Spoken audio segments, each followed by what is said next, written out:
అందరికీ జై శ్రీరామ్. నా పేరు ఇరిటెం నరసింహారెడ్డి, భారతీయ జనతా పార్టీ సీనియర్ నాయకుడిని. ఈరోజు ముఖ్యంగా దేశవ్యాప్తంగా జరుగుతున్నటువంటి చర్చ మీ అందరికీ తెలుసు. వక్ఫ్ బోర్డ్ అమెండ్మెంట్ బిల్. రాష్ట్ర ప్రధాని శ్రీ నరేంద్ర మోదీజీ గారు, ముఖ్యంగా భారతీయ జనతా పార్టీ దేశంలో అధికారంలో ఉన్నటువంటి పార్టీ భారత రాష్ట్ర ప్రభుత్వం ప్రవేశపెట్టినటువంటి వక్ఫ్ బోర్డ్ అమెండ్మెంట్ బిల్ నిజంగా దేశవ్యాప్తంగా అన్ని వర్గాలు, అన్ని కుల వర్గాలకు సంబంధించినటువంటి న్యాయం జరిగేటువంటి బిల్ అన్న విషయం అందరూ గుర్తుపెట్టుకోవాలి. ముఖ్యంగా ఈ వక్ఫ్ బోర్డులో చాలా దారుణాలు, ల్యాండ్ స్కాము, అక్రమాలు జరుగుతున్నాయని చెప్పి ముఖ్యంగా భారత రాష్ట్ర ప్రభుత్వం గమనించి చేసినటువంటి బిల్లు. ఎందుకంటే వక్ఫ్ బోర్డు నిజంగా ఆశ్చర్యం ఏంటంటే దేశ ప్రజలందరికీ తెలిసి విషయం తెలుసుకోవాలి అందరూ. వాస్తవంగా రైల్వే ఎన్ని వేల ఎకరాలు రైల్వేకి ఎట్లయితే భూములు ఉన్నాయో, ముఖ్యంగా ఈరోజు దేశవ్యాప్తంగా వక్ఫ్ బోర్డు కూడా అన్ని భూములు ఉన్నాయి. కానీ ఉపయోగమైంది నిరుపయోగంగా పడినాయి. రైల్వే నుంచి లక్షలాది కోట్ల రూపాయలు రెవెన్యూ వస్తూ ఉంది, అది ప్రజలకు చేరుతూ ఉంది. కానీ వక్ఫ్ బోర్డు నుంచి 1 రూపీ రాదు. కానీ భూములు నిరుపయోగంగా పడి ఉంటాయి. ఎవరికన్నా ఉపయోగం అంటే ఉపయోగం కాదు, కానీ ఒకరికే ఉపయోగం. ముస్లింలలో పెత్తనం చలాయించే వాళ్లకు, పెత్తందారులకు వాళ్ళు మాత్రమే కొన్ని భూములు కబ్జా చేసుకొని కొన్ని కాలేజీలు, ఇండస్ట్రీలు, రకరకాల నిర్మాణాలు చేసుకున్నారు తప్ప నిజంగా పేద ప్రజలకు ఎప్పుడు న్యాయం జరగలేదు వక్ఫ్ బోర్డు భూములలో అన్న విషయాన్ని భారత ప్రధాని నరేంద్ర మోదీ గారు గమనించి తీసుకున్నటువంటి వక్ఫ్ బోర్డు అమెండ్మెంట్ బిల్ అనే విషయాన్ని దేశ ప్రజలందరూ తెలుసుకోవాలి. ముఖ్యంగా ముస్లిం సోదరులు మనం తెలుసుకోవాలి. ఈ వక్ఫ్ బోర్డులో ముఖ్యంగా ఏదన్నా చిన్న విషయం, ఏదన్నా ల్యాండ్ వక్ఫ్ బోర్డుకు సంబంధించినటువంటి ల్యాండ్ అని చిన్న కేసు వేస్తే వక్ఫ్ బోర్డు ట్రిబ్యునల్ కోర్టులో అది తెగదు. అది 50 ఏళ్ళైనా, 60 ఏళ్ళైనా, 100 ఏళ్ళైనా దానికి జడ్జిమెంట్ ఇచ్చేవాళ్ళు ఉన్నారు, జడ్జిమెంట్ ఇయ్యరు. ఎందుకు ఇయ్యరంటే అందులో ఉన్న వాళ్ళందరూ కూడా ముస్లింలే ఉంటారు ట్రిబ్యునల్ కోర్టులో కూడా. కానీ ఏ రకమైన జడ్జిమెంట్ ఇయ్యరు. ముఖ్యంగా ఆ జడ్జిమెంట్ ఇవ్వాలంటే కూడా వక్ఫ్ బోర్డుతో ముడిపడే ఉంటుంది కాబట్టి వాళ్ళు జడ్జిమెంట్ ఇయ్యరు. కానీ ఈరోజు నరేంద్ర మోదీ గారు, భారత రాష్ట్ర ప్రభుత్వం చేసినటువంటి మంచి పని ఏంటంటే దానిలో ఇంక్లూడింగ్ హిందువులకు సంబంధించినటువంటి వాళ్ళు కూడా ఉండాలి ఈ వక్ఫ్ బోర్డు ట్రిబ్యునల్ కోర్టులో. అప్పుడు సమాంతర న్యాయం జరుగుతుంది దేశంలో అని చెప్పి తెచ్చినటువంటి బిల్లే ఇది వక్ఫ్ బోర్డు అమెండ్మెంట్ బిల్ అన్న విషయం దేశ ప్రజలందరూ, ముఖ్యంగా ముస్లిం సోదరులందరూ గమనించాలి. ముఖ్యంగా దీనివల్ల లాభం ఏంటంటే పేద ప్రజలకు, ముఖ్యంగా ముస్లిం పేదలకు లాభం జరిగేటువంటి బిల్లు. ఈ దేశంలో అందరికీ సమాంతర న్యాయం ఉండాలి కదా, సమాంతర న్యాయం ఉండాలి అన్ని వర్గాలకు, అన్ని కులాలకు అన్న ఉద్దేశంతోనే తెచ్చినటువంటి బిల్లు.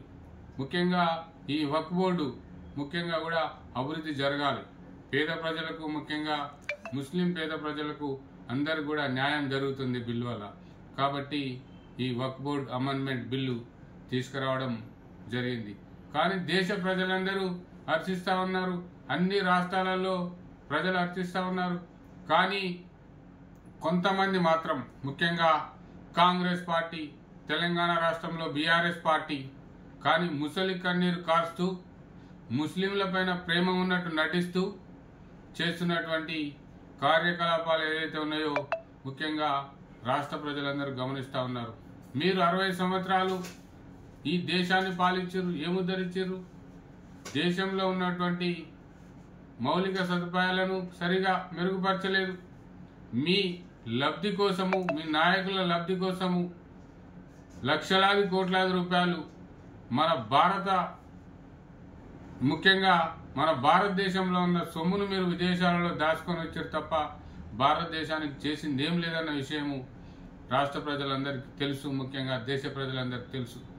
కాంగ్రెస్ 60 సంవత్సరాలు పాలించి ముఖ్యంగా ఇంకో పదం ఎత్తుకున్నారు కొత్తగా. ఇప్పుడు బాబాసాహెబ్ అంబేద్కర్ను బీజేపీ ఏదో అన్నదని చెప్పి, ఏదో చేసిందని చెప్పి. కానీ మీరు ఇచ్చిన గౌరవం ఏంది బాబాసాహెబ్ అంబేద్కర్కు? గతంలో 2 సార్లు ప్రత్యక్ష ఎలక్షన్లో పోటీ చేస్తే ఓడించినటువంటి పార్టీ కాంగ్రెస్ పార్టీ అన్న విషయాన్ని దేశ ప్రజలందరికీ తెలుసుకోవాలి. దేశ ప్రజలందరికీ తెలుసు. మరొకసారి కూడా చరిత్ర పుటల్లోకి పోయి చరిత్రను చదవాలని చెప్పి ఈ దేశ ప్రజలందరినీ, ముఖ్యంగా తెలంగాణ రాష్ట్ర ప్రజలని సందర్భంగా నేను కోరుతా ఉన్నాను. కానీ ఆ రోజు బాబాసాహెబ్ అంబేద్కర్ గారు బాధపడ్డారు. వాళ్ళ మనసు గాయమైంది. ఈ కాంగ్రెస్ పార్టీ నన్ను ఇంత మోసం చేసింది, ప్రత్యక్ష ఎలక్షన్లో నిలబడితే అని చెప్పి కూడా అంబేద్కర్ గారు బాధపడ్డారు. కానీ శ్రీ నరేంద్ర మోదీ గారు దేశంలో అధికారంలోకి వచ్చిన తర్వాత పార్లమెంట్లో సమాంతర న్యాయం జరగాలి అందరికీ అని చెప్పి ముఖ్యంగా అంబేద్కర్ గారి విగ్రహాన్ని మన భారత ప్రధాని గారు హాల్లో మన భారత పార్లమెంట్లో పెట్టిన చరిత్ర మర్చిపోదు కాంగ్రెస్ పార్టీ. గౌరవం ఇవ్వాలని చెప్పి భారతీయ జనతా పార్టీ బాబాసాహెబ్ అంబేద్కర్ గారు గౌరవం ఇచ్చారు. దాన్ని మర్చిపోయి ఈరోజు భారతీయ జనతా పార్టీ పైన విమర్శలు చేసేటువంటి ప్రయత్నం ఈరోజు కాంగ్రెస్ పార్టీ చేస్తుంది. కానీ రాష్ట్ర ప్రజలందరూ, ముఖ్యంగా దేశ ప్రజలందరూ కాంగ్రెస్ పార్టీ అంటే చీకొట్టే పరిస్థితి ఈరోజు వచ్చింది. తెలంగాణ రాష్ట్రంలో చూస్తే మీరు చేసినటువంటి అభివృద్ధి ఏం లేదు. మీరు ఇచ్చినటువంటి హామీలు ఇన్ని కావు. ఇన్ని హామీలు చెప్పారో అందరికి తెలుసు, రాష్ట్ర ప్రజలందరికీ. కానీ మీరు చేసింది ఇంతవరకు ఏం లేదు. ఎప్పుడు ఎలక్షన్లు వచ్చినా కాంగ్రెస్ పార్టీకి కర్రు గాల్చి వాత పెట్టడానికి రాష్ట్ర ప్రజలు ముఖ్యంగా సిద్ధంగా ఉన్నారన్న విషయాన్ని కాంగ్రెస్ నాయకులు గమనించుకోవాలి. ముఖ్యంగా మీరు ఇచ్చిన హామీలను అమలు చేసే ప్రయత్నం చేయండి, అమలు చేయండి. కానీ మీరు బీజేపీ పైన మేము విమర్శలు చేయడము, బీజేపీ పైన మన్నెత్తిపోయడమే తప్ప మీకు వేరే పనిగా పెట్టుకున్నట్టు కనబడతా ఉన్నారు.